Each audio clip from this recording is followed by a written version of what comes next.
Hello everyone, welcome back. Today I want to show you how to use the spline window on a preset that you animate on the edit page. I know normally I like 2D stuff, so nobody calls me out on this. You can just use the settings, but you can't make anything rotate, only horizontally. And the new keyframe editor on the edit page does not work with a preset like this, only the transform. And in my preset, I have all those settings.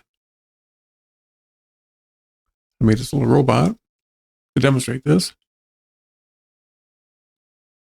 You see I have everything keyframed here.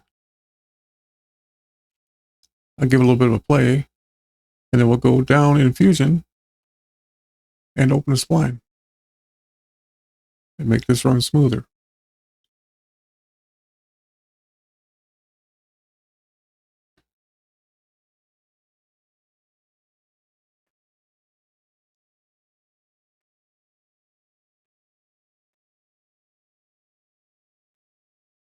Once you get into Fusion,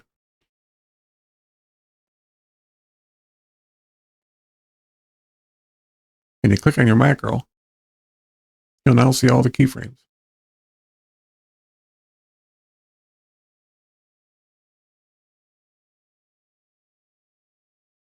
I have to use this on-screen keyboard because I'm paralyzed. I can't use my hands and arms, that's why it's up there.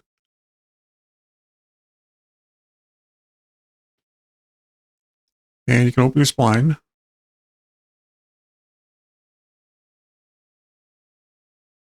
And it's all the same.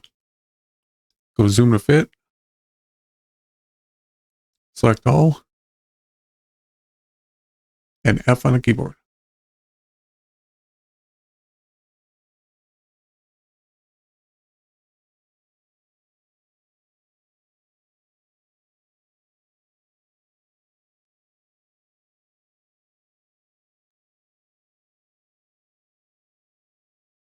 Well, there you go. Thanks for watching, and I'll see you in the next one.